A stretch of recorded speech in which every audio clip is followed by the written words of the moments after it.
everyone, welcome back to a new episode of Let's Talk Miami, a place where you get to learn about some local issues and some information on our local politics.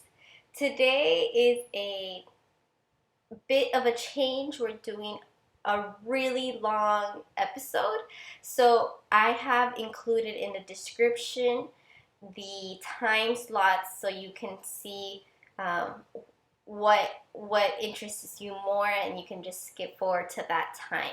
Today we're actually gonna do the real procrastinator's guide to the ballot. So if you're anything like me, you're probably waiting for the very last minute to go out and vote. So I thought it would be a good idea to just do a run through on some of the key races that are on the ballot. And we're going to start off with the amendments. And this year's amendments, I am pretty shocked about that some of these amendments actually made it to the ballot, but I'm not going to be giving you my recommendation. I'm just going to be giving you the facts, and you can do with it what you want. All right, so let's start with Amendment 1, which would be a citizen's requirement to vote in our Florida elections. And if by me just saying this you're a little confused, it's okay. I was too. It is already illegal to vote in Florida and in the United States if you're not a citizen and if you're not above 18 years old.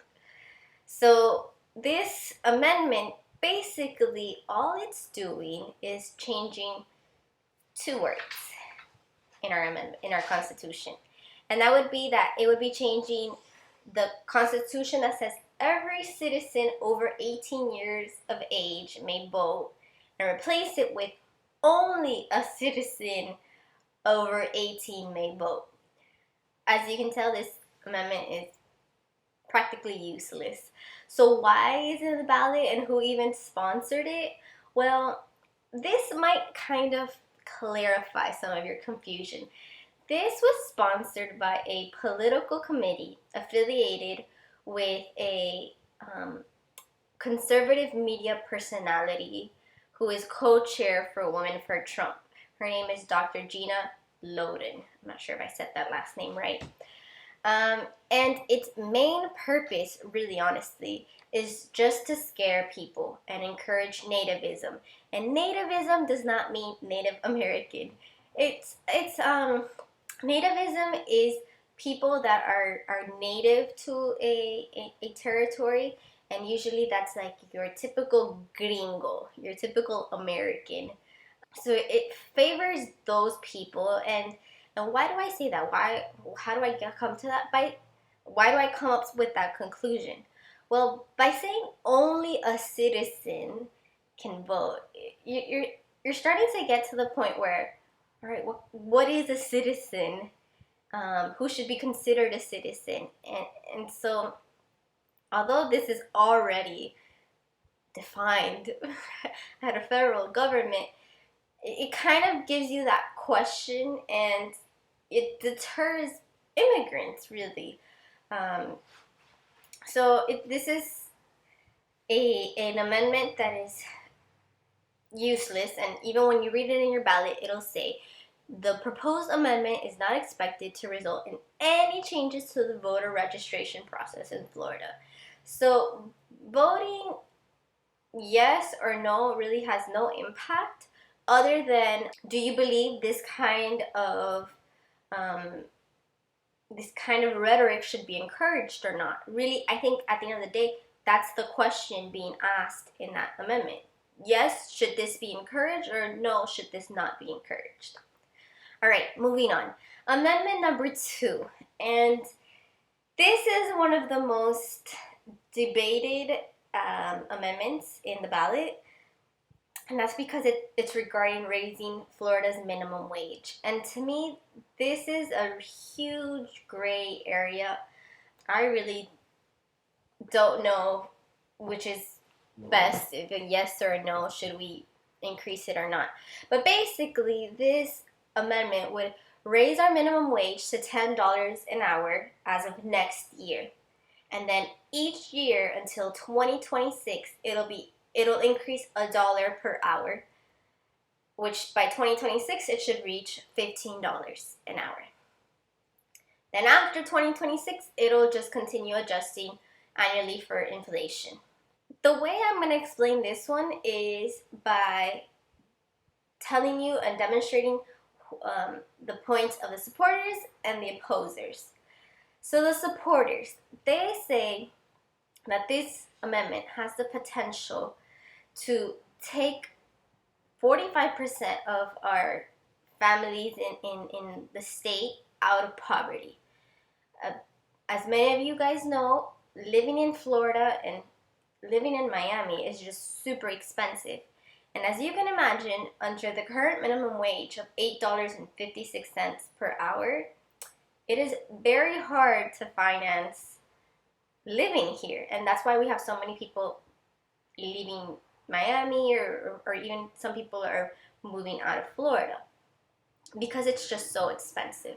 I think the most compelling argument really of the supporters is the fact that the public cost of maintaining people in low-wage jobs, which is the fact that as taxpayers, we're paying and we're funding public assistance, also known as welfare. This comes in through food stamps, through Medicare, and etc. And it literally costs us $11.4 billion per year to finance these public assistance programs for low-wage employment, for people that are making low wages. And the idea is that we're subsidizing benefits that should be provided by the company. So in a way, we're subsidizing these benefits and we're providing a corporate welfare, right? Because the argument is that because this company is giving their employees such low wages, maintaining them at the minimum wage, these families aren't able to afford groceries. And so they're having to resort to the government for food stamps. Or another example is they're not able to afford health insurance, so they have to resort to Medicare. So in a way, we're subsidizing that lack of salary through our taxes. And that's why I say this is, I think, the most compelling argument of the supporters for a minimum wage. Because potentially, if you're increasing the wages that these people are making, then they have more money in their pockets to afford groceries, to afford rent. They don't have to rely on a plan A or plan ocho, like it's known in Spanish, to get access to affordable housing. Another idea is that this will increase productivity for businesses. The reason for this is because businesses that employ minimum wage and keep people at minimum wage are kind of a revolving door. Because of the fact that people aren't making enough money, they're constantly looking for other jobs. And when they find a job that pays them better, they leave. So what happens is that that company constantly has new people coming in and out. And this is detrimental to any company. If you're a business owner, you know this. When you hire an employee, those first few months are your most expensive. It's your most expensive employee. The new employee is your most expensive employee. And the reason is because that person doesn't have the training required to do the job in your company. They don't know your culture. They don't know your processes. And so that learning period takes some time. And although you're paying them, they're not being as productive as a person that has been there for a year or two or more. They already know how they come in, they know what to do. Here you have to teach them. They also require more resources, so they require another employee to train them. So now you have two employees that aren't achieving that productivity level. So the idea is that if you pay them more, that cost is reduced because you get an employee, you pay them well, and they're not looking for another job. So that investment that you made initially in their job through the training is going to pay off for a longer term. They're not going to be just leaving 6 months afterwards. They might stay for a year or two, or maybe even more, because they're making enough money to sustain their living. And then the other argument is that potentially we would increase the economic activity locally, because now people have extra money in their pockets. So now, before they were super tight with their money because they couldn't afford anything. So now they have this extra cash and they can go and eat out or go to the mall and buy some new clothes. They're not as limited in their budget. So these are some of the arguments of the people that support increasing our minimum wage. Opposers, though, say, well, just because the government is saying I need to increase the minimum wage, it doesn't mean that my revenues and my budget increases, right? At least not right away. So if I have to now pay more for the same employee and my budget stays the same, then I can't reduce costs because it's already a law. I can't reduce the wage. So the only thing I can do is, well, I can either reduce the hours or I can lay them off. And so the idea is, think of recession time. When it comes to recession, your budget has gone down, your business budget has gone down. So now you're not making any money. So you either reduce hours, or what most happens is that you consolidate. So, all right, now what like a team of 3 would do, it's now consolidated into one employee. And that one employee is still making the same amount of money. So the idea here is, well, okay, now I'm going to be making more money, but now I'm going to have more work to do because I had to let go of these other people. So there's that argument. And then another argument is, okay, well, who's making minimum wage? And usually minimum wage goes to people that are not educated, they don't have work experience. So usually these are people that are coming out of school, so young people. And they seek out these minimum wage jobs because it gives them the experience to add in their resume to continue climbing up. And if now I have to pay $15 an hour for an employee, well, as a business owner, I may say, well, it's really expensive for me to train someone like I had mentioned previously. So I prefer to get someone that already has the experience. I'm already paying them way more. So imagine you go from $8.56 to now 5 years from now, you have a $15 per hour. So I used to pay $8 and now I have to pay $15.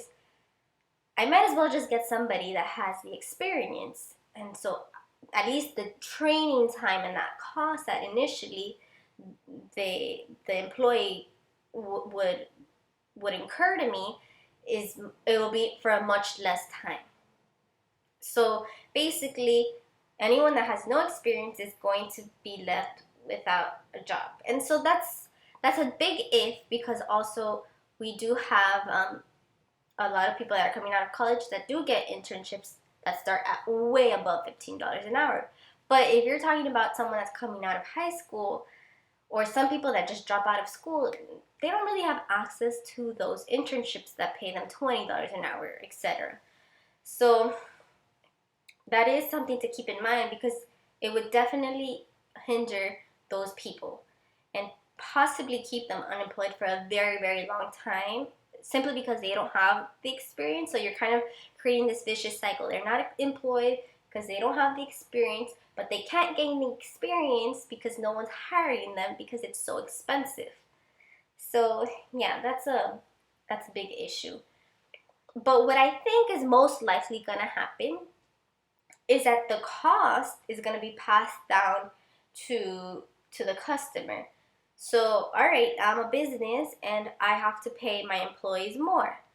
So let's say I kept all of my employees, which I'm not sure if that would happen.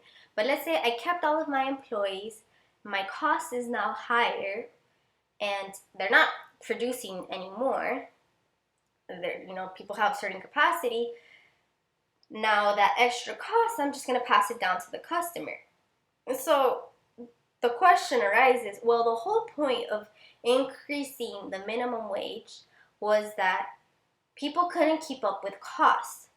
But if businesses are passing this expense to customers, well, then costs are going to keep on increasing.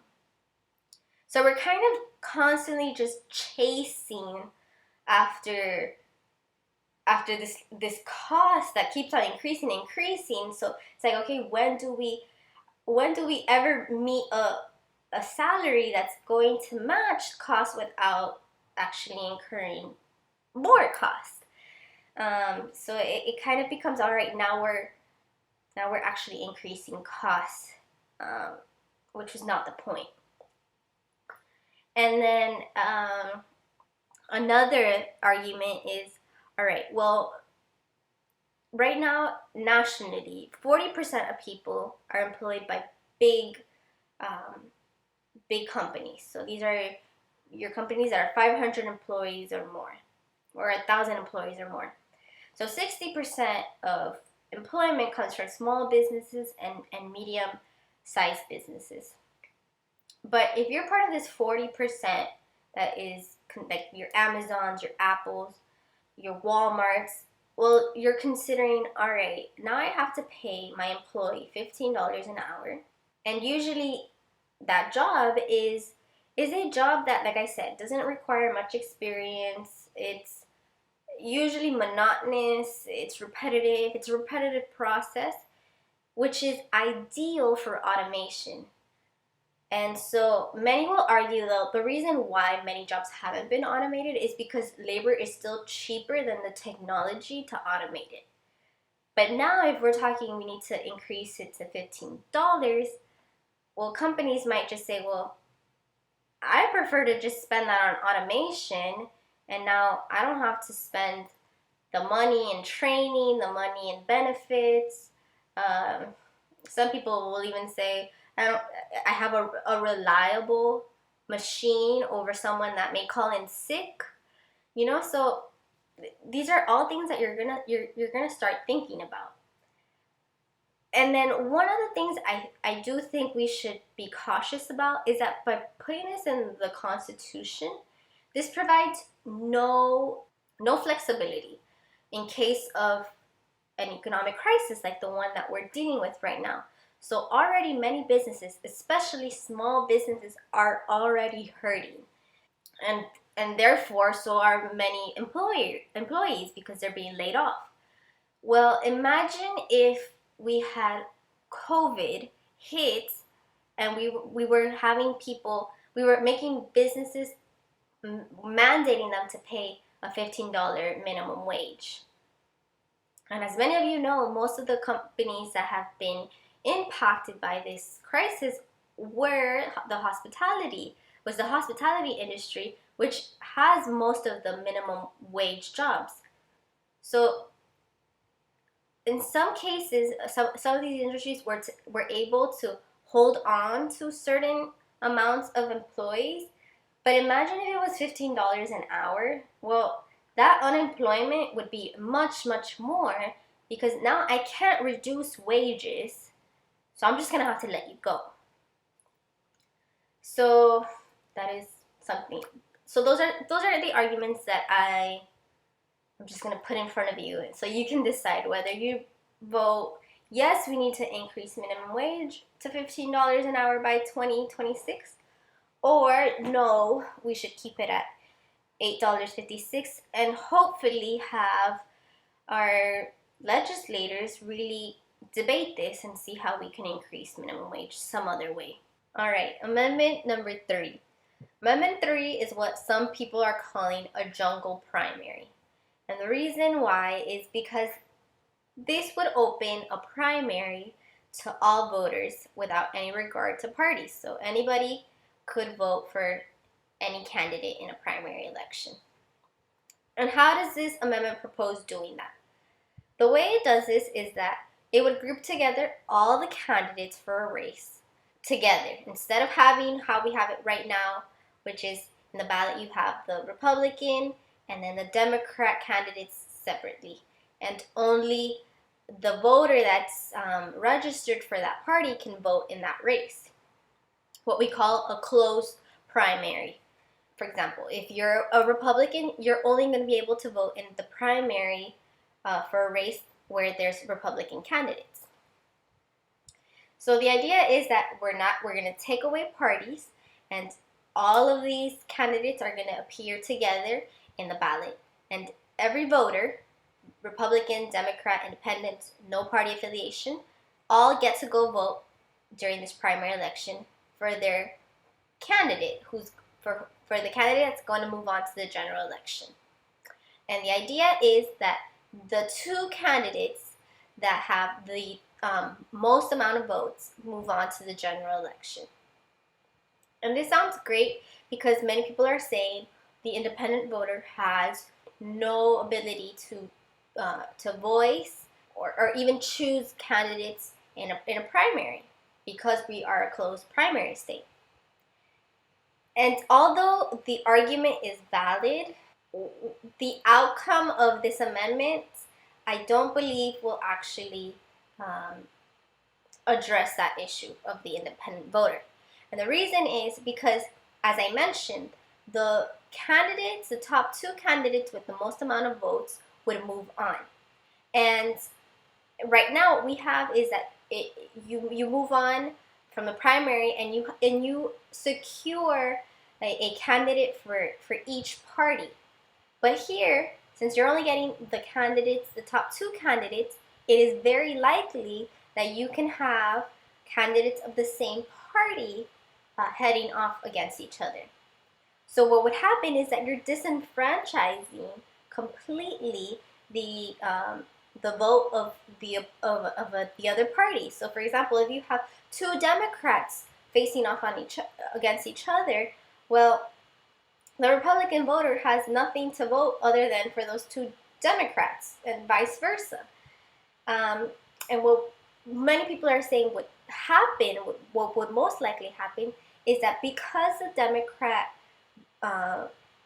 vote is so easy to split up, especially with an independent candidate, you would be removing the representation of these Democratic districts. So the argument against this amendment is that you're basically disenfranchising supporters of the other party and the minorities that could be represented under that party. Amendment 4, it's the voter approval of constitutional amendments. And the reasoning behind having this amendment is that some people believe it has become all too easy to amend our state's constitution. So what this would do is that it would require all proposed amendments or revisions to the state constitution to be approved by voters in 2 elections instead of 1 in order to take effect. And what the ballot says is that this will result in additional state and local government costs to conduct elections. Overall, these costs will vary from election cycle to cycle, depending on the unique circumstance of each ballot. So in addition to increasing the cost of conducting elections by our state and local governments, it would require basically more effort and money to amend and make changes to our Constitution. By doing that, you're undermining grassroots initiatives that were able to achieve restoring voting rights to felons. And so therefore, you're limiting the voters' ability to amend the Constitution. If you vote no, you're saying let's just keep the process that we currently have, which requires that once that amendment has been proposed in the ballot, if voters approve, if 60% of voters approve, then it would automatically amend the Constitution and take effect in just that one election, instead of reappearing again in the following election. Amendment 5 and 6 are in regards to property tax. And there are some people that believe that we shouldn't have property tax law in our Constitution, simply because local and county governments use these property taxes to build their budgets and to respond to current and future community needs. So there are many people that flat out will say no to both of these constitutional amendments because they're proposing adding tax law to our Constitution. But basically, Amendment 5, what's proposing is that we extend a program under the homestead exemption called Save Our Homes, which is meant to protect homeowners from steep property tax hikes, to transfer this benefit to a new home within 3 years instead of the current 2 years that they have. The idea is that if you are a homeowner that sold your house at the end of the year, you're not being rushed to find a house, because this Save Our Homes policy renews as of January 1st. So if you sold at the end of the year, you now, instead of having 2 years, you have a year to find a house to be able to transfer this benefit to that new home. The idea is that with this amendment, instead of having 2 years, you'll have 3 years, and it would further limit the amount by which a property's taxable value can increase. Amendment 6 is basically saying that there's this tax discount that's available to veterans that have combat-related disabilities, and if they were to die, this discount could be extended to their spouse. One thing to note is that this already is written as a statute, and which already carries over this benefit to the surviving spouse of deceased veterans. So really, these two amendments are up to you, whether you deem it appropriate to have tax law in our Constitution, and should these two issues be debated by the legislator. All right, moving on to our county referendums. Referendum 1 is an amendment to our Home Rule Charter, establishing an independent Inspector General's office. Currently, we have an Office of Inspector General, which is tasked with investigating, auditing, and reviewing county programs and county-funded projects for fraud and corruption. But this office is underneath the mayor and can be abolished by a 2/3 vote of the commissioners.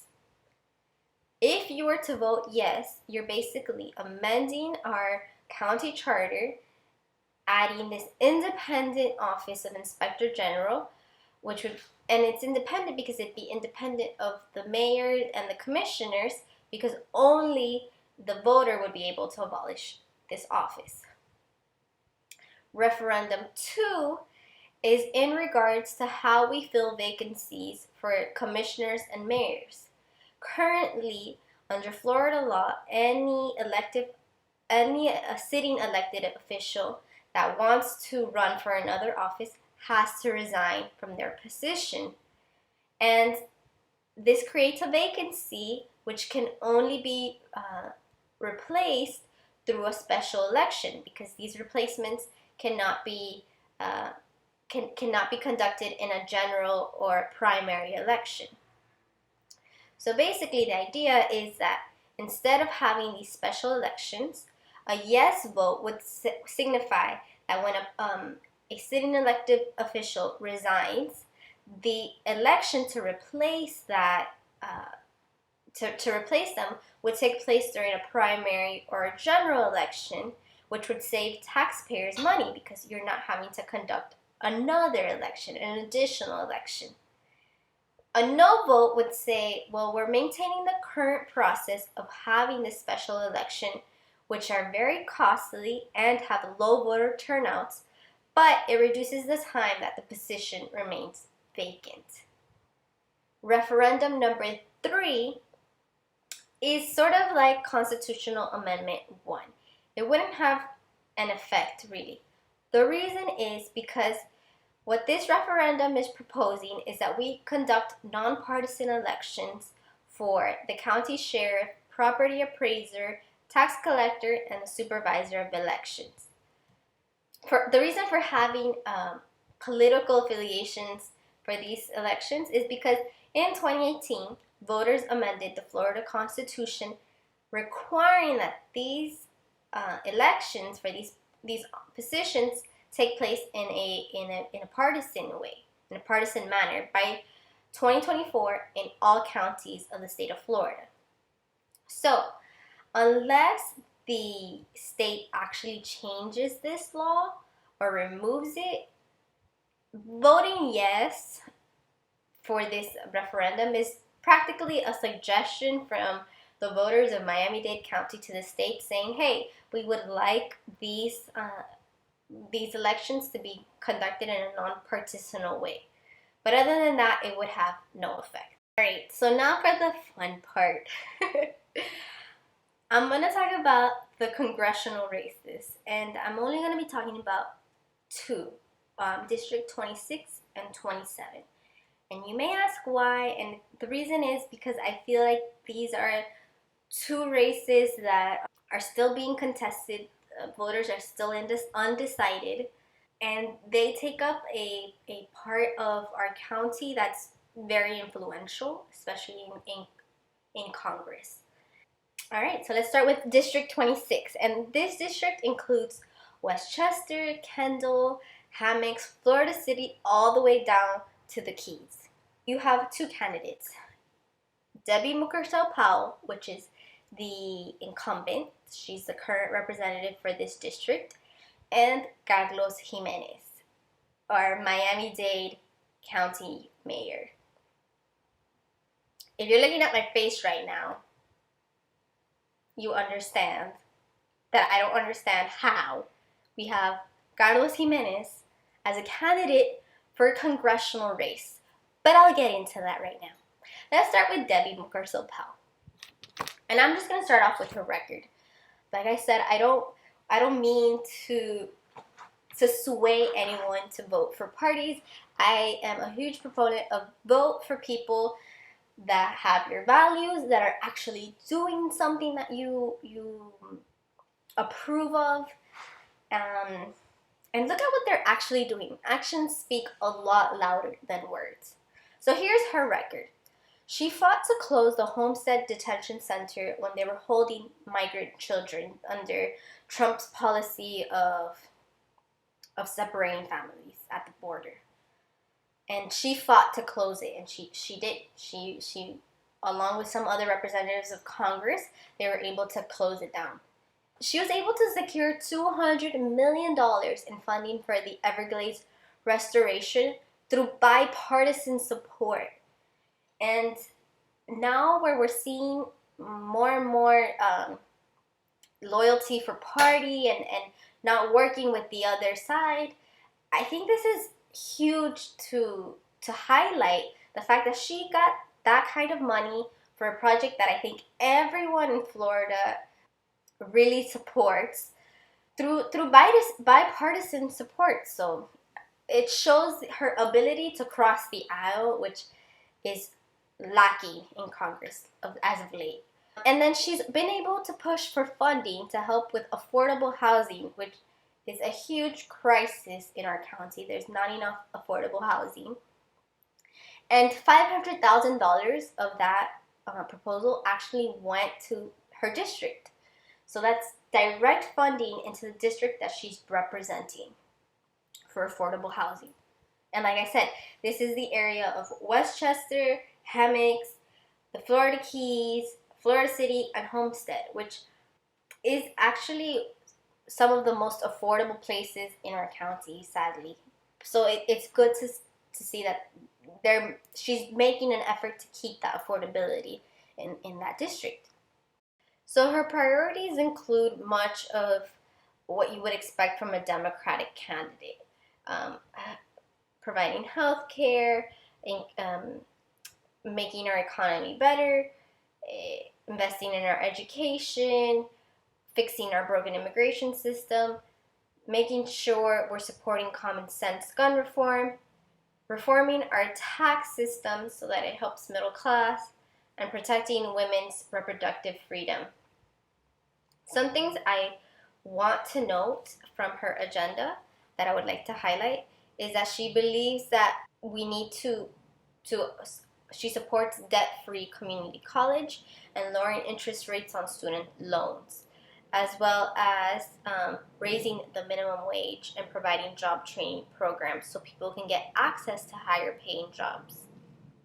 In addition, as she has demonstrated through her record, she opposes family separation and is seeking to fight for dreamers and temporary protected status holders or TPS holders and asylum seekers. So that's basically the highlight of her agenda. Meanwhile, you have the opposer, which is Carlos Jimenez, which is our current Miami-Dade County mayor. And we're just going to go over his record. Most recently, dealing with the COVID crisis here in our county, he failed to cooperate with municipalities such as the city of Miami and the city of Hialeah to provide uniform direction or funding to residents and businesses. And this was seen through the curfew confusion. The county had one curfew, and the city of Miami had no idea how to implement it, how to enforce it. There was no funding provided to the cities to actually enforce these curfews. And basically the funding that was available to residents, instead of giving it to the municipalities to distribute it to the residents, he decided it was going to be managed through the county, which created a lot of disagreements. Then he also didn't deliver on the rail to the same area he now wants to represent in Congress, which is the south of our county, despite the overwhelming support from both the community and the commissioners. At the last minute, he decided there wasn't enough money. But then a few months later, he turned around and proposed a monorail to Miami Beach by a Chinese company that he had gone to visit in his trip to China. So it goes off to my next point, which is the fact that he has been able to reward contracts to companies that are personally affiliated to him, either through friendships, campaign donors, or his two lobbyist sons. His priorities are that he's proposing to run on for this seat as a congressional representative are very vague. His website proposes certain issues, and he expects the voters to decide what his priorities should be. These issues span from LGBTQ rights to pro-life to protecting the environment and securing the border, among another 11 issues. And then now, moving on from District 26 to District 27, which is it's a race between Maria Elvira Salazar and the incumbent Democratic Representative Donna Shalala. And this district includes the city of Miami, parts of Miami Beach, Key Biscayne, West Miami, Coral Gables, all the way down to Cutler Bay. So let's start with Donna Shalala. She's currently the incumbent that's representing this district, and she supported the Coast Anti-Drilling Act, banning drilling off the coast of Florida, so protecting our waterways. She voted in favor of the American Dream and Promise Act, which is a bill to provide a pathway to citizenship for dreamers and people that have TPS, so temporary protected status. And she supports lowering the Lower Drug Cost Now Act, which would allow Medicare to negotiate directly with pharmaceuticals. I do have to mention this because it would be not right if I don't.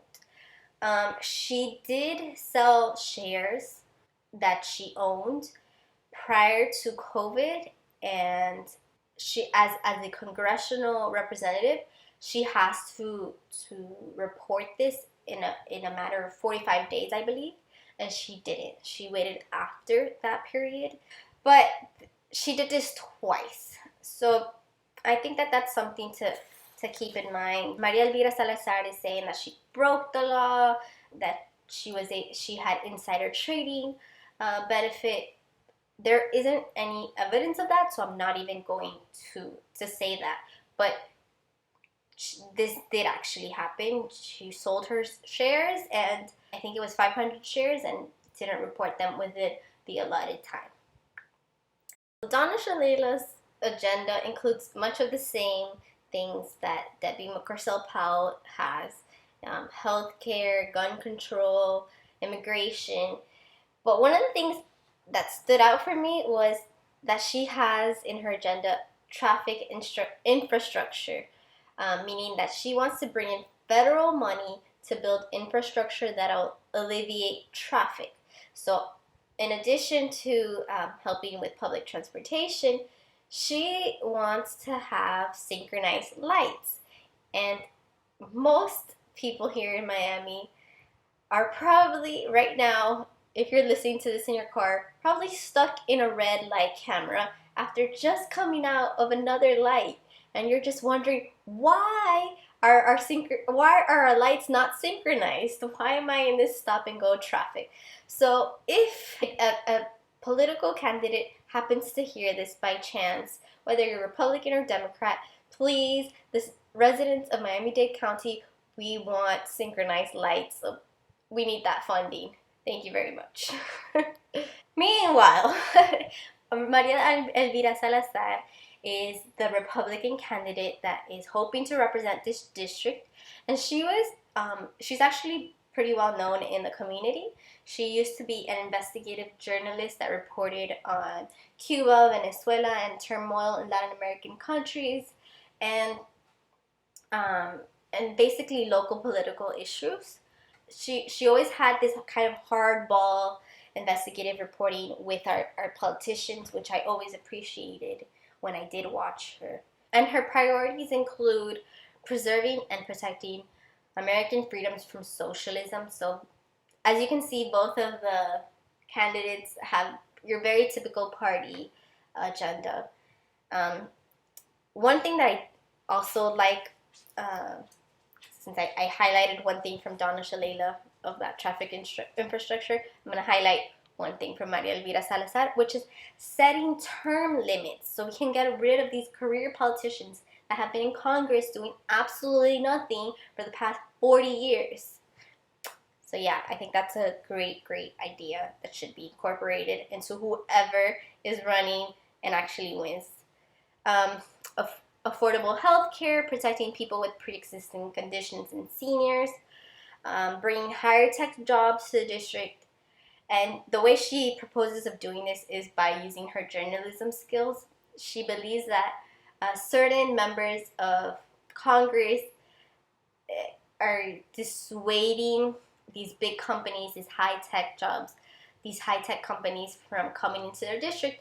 In the same way that they're able to dissuade, she would be able to attract them through her journalism skills, and she would want to turn part of her congressional office into an employment center where people can go and get some guidance on becoming employable and getting trained.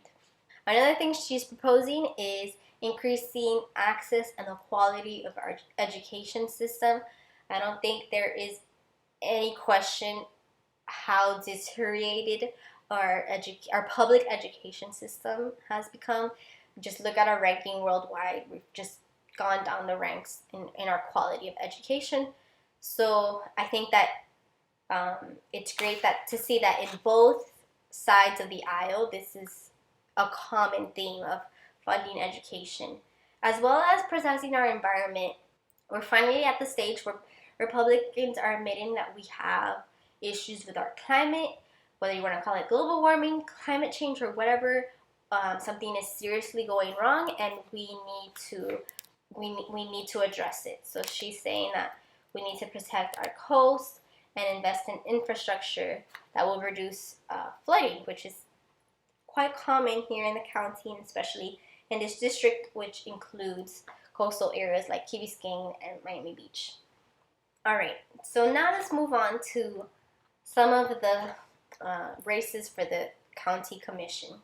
We're going to first start off with District 3, which is one of the most coveted areas for developers. It includes Liberty City, Little Haiti, Overtown, the Upper East Side, Edgewater, Wynwood, Biscayne Shores Part, the village of El Portal, and the village of Miami Shores. There are two candidates. One is Jepsy Metellus, and the other one is Keon Hardimon.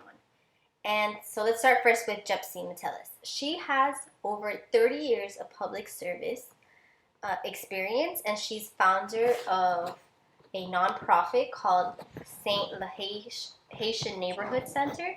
She has quite some interesting ideas for this district, and honestly, it's kind of a breath of fresh air when you're looking at these kind of races that are usually involving politicians. She believes that crime is a symptom of a lack of opportunity, so she wishes to address crime as such, and hoping to provide jobs to the youth and investing in children through children's savings accounts.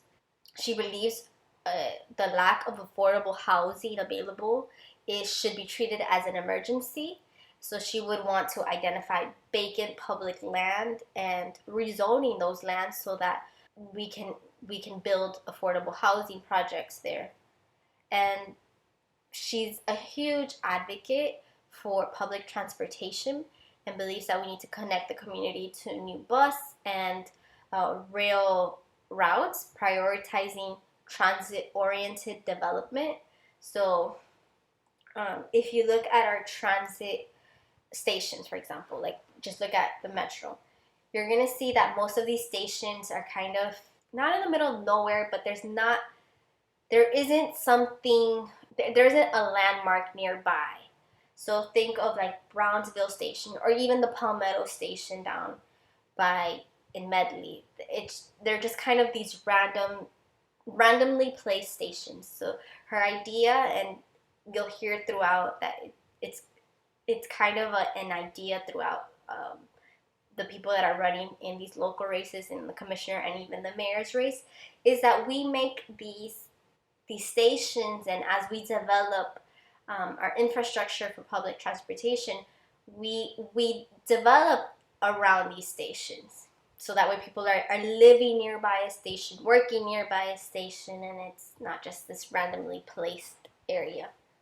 And then she advocates to protecting the Everglades and our water quality. She would hold the urban development line. And why is that even being talked about? Well, just think a few years, I'm not even sure if it was that long ago. We're in 2020, so everything feels like it's been 5 years ago. But we had the proposal of extending the 836 over the urban development line, which is meant to protect our waters, our water quality. There was a huge debate whether it was worth building this highway over that boundary, putting at risk our water quality so that we could potentially alleviate traffic. So she would be completely opposed to those kind of projects.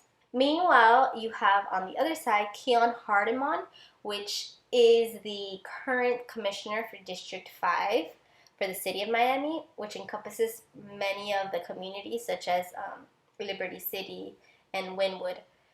So he already knows part of this district and has been working for this district. And he also believes that there's a need for affordable housing, and he believes that it should be available in the whole county. It shouldn't just be limited to a certain district. So, and the reason why he says this is because it would seem that certain districts kind of carry the burden of having these affordable housing. For example, District 3 is where you see many projects for affordable housing, and you don't see as much projects down south or around Coral Gables. So he believes that we should have affordable housing throughout the county and not just in certain districts of the county. And he believed he would legislate to offer a pathway to ownership for renters.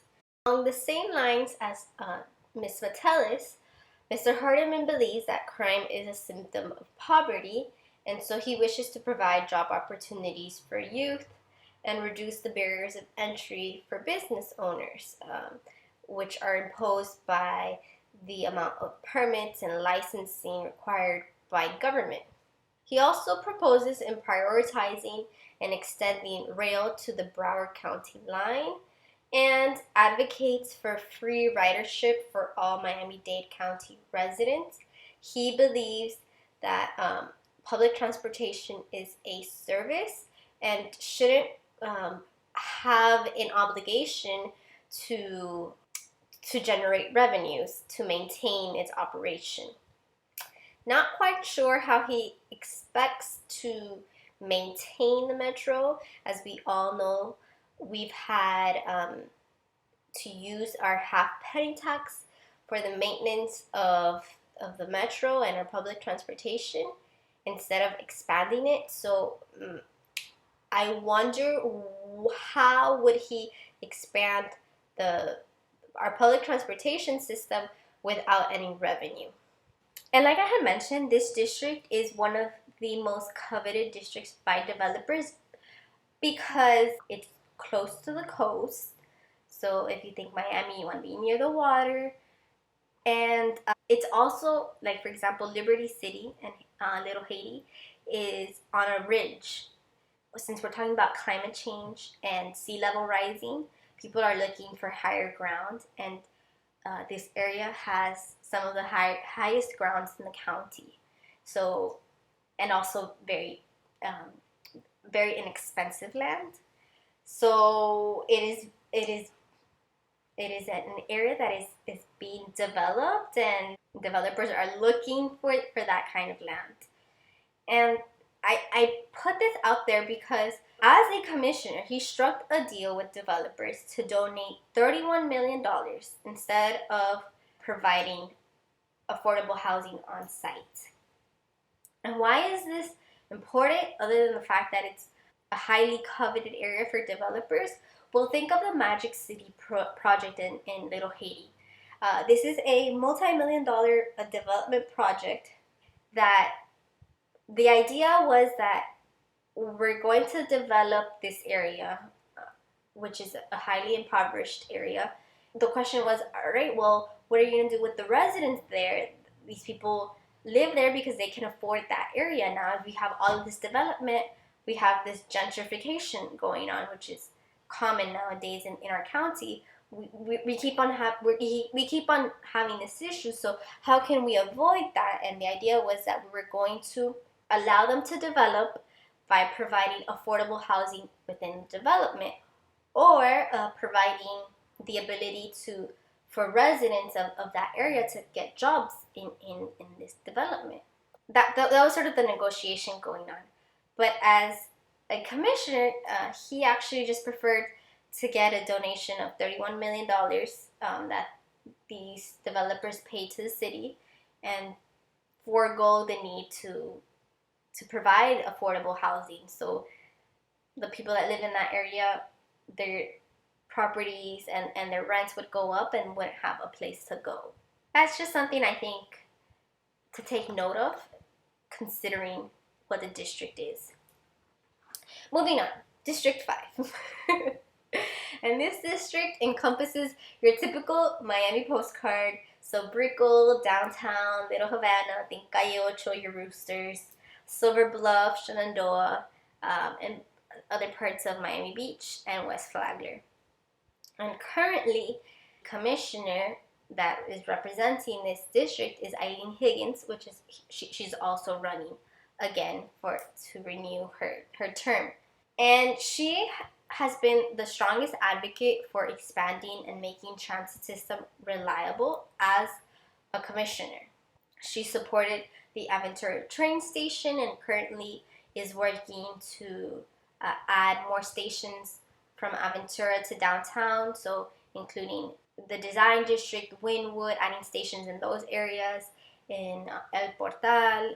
And also she's been working with Transit Alliance for the Better Bus Project to make our bus routes make more sense, and the bus system to just be more reliable, because people were being stranded really for hours at a station and the bus wouldn't appear. So she's been working on that. She's also passed legislation to expedite permits for affordable housing, and she's been a great help to businesses gain access to resources. Most recently, we had the huge scandal of the Flagler project by the FDOT. The project to renovate the street and the sidewalks and just beautify that area took many years, more years than expected, and many businesses, due to the construction site, went under. They weren't able to continue making business due to the lack and reduction of customers. And so she really helped secure resources for the businesses that were able to maintain themselves. She was able to help them out. She's also advocating to protect the LGBTQ community's rights, and she is hoping to steer funding that would elevate structures and recreate natural defenses along the shore to fight against sea level rise. And the reason why I highlight the natural defenses is because there is a current project by the U.S. Army Corps of Engineers regarding how they want to solve sea level rise, and that's through a massive seawall.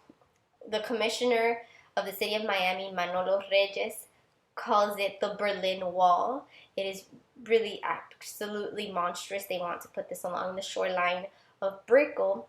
And some supporters, including Eileen Higgins, say, well, instead of doing that, we can use natural defenses such as mangroves or these barrier islands that can help against sea level. So she would help secure funding for those kind of projects. In opposition to Miss Eileen Higgins is Renier Diaz de la Portilla. And if his last name rings a bell, it's because he comes from a highly influential political family locally. His brother Alex is in the city of Miami as a commissioner, and his agenda includes prioritizing affordable housing, improving our transit, and developing our economy. But he doesn't really say how he expects to achieve any of these things. He also criticizes Commissioner Higgins for her support of a $25 million coronavirus relief fund for small businesses. He calls it corporate welfare, which is interesting because there's not much criticism about our federal government's aid that has gone mostly to large corporations. So, like I mentioned, that relief fund that Commissioner Higgins was supporting is for small businesses, not large. District 9. So you have very interesting candidates. One of them being Keon McGee, who's currently a Florida State House representative. And he proposes that we fund the expansion of the Metro Rail down south. He believes that their funding is available and we need to partner with the private sector to secure the funding. He believes that by expanding the rail down south, we're really shooting two birds with one stone, and that's alleviating the traffic, which is such a nightmare for the resident down south, but also helping our environment by reducing the amount of CO2 emissions. He also believes that we need to fight gentrification through county assistance of home ownership programs. He also is campaigning that we should enact ethical policies that protect undocumented workers' rights, and believes that we should be preparing for emergencies like COVID by partnering with organizations like FarmShare and partnering with the local farmers, so that way the food production that is being distributed at these food distributions are from local farmers. As a representative, he has voted to protect undocumented workers and the community. He has voted in favor of restoring voting rights to felons, and has voted against increasing burden to small businesses and residents. And what I mean by this is that he opposed having the red light cameras, and he also opposed having a ban against plastic straws. And despite what you may believe about single-use plastic, there is this ongoing argument that government should not be imposing demands from consumers onto businesses, but instead the demands from consumers should be so big that the businesses would be pushed by themselves to follow these trends, instead of having it be enacted by government. So those are some key votes that I believe really show what kind of a commissioner he could be. On the other hand, you have Elvis Maldonado, who is a councilman for the city of Homestead, and he believes that we need to deliver light rail and the bus rapid transit to South Dade, and encourages businesses to operate within the district. He believes also that they need to legislate to increase funding for the county's Affordable Housing Trust Fund, so that there can be more affordable housing available, and accelerate the release of these funds. He also believes that the permitting process has become really quite burdensome for new and existing businesses, and therefore it needs to be reformed. And his plan of environment includes requiring any county building to be LEED certified, which is a standard that would make a building environmentally sustainable. And since he is campaigning to be commissioner for South Dade, which is the agricultural district of our county, really, he is proposing to protect the funds that the county sends to this agricultural industry. So those are the candidates for the county's commissioner's race.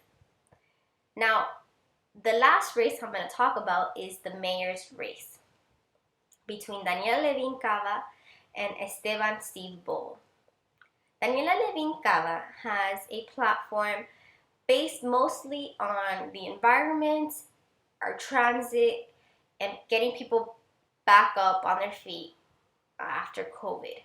For transit, Daniela Levin Cava believes that we should be investing in transit, not in roads, which is a huge change in perspective and direction for our county, since for the past couple of years, we've been investing in highways. As a commissioner, she opposed the Kendall Parkway, which earlier I had mentioned was an extension of the 836 that would go over the urban boundary line, and studies ultimately show that it would only save riders only 5 minutes of traffic.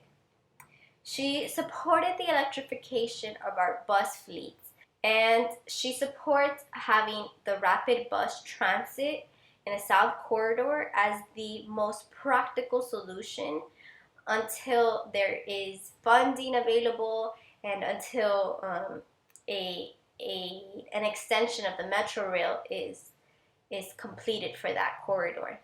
She believes that we need to reduce the bureaucracy in the permitting process, and she identifies this as one of the contributing factors to our affordability issues, because of these burdensome and bureaucratic permits, it's increasing costs of property owners.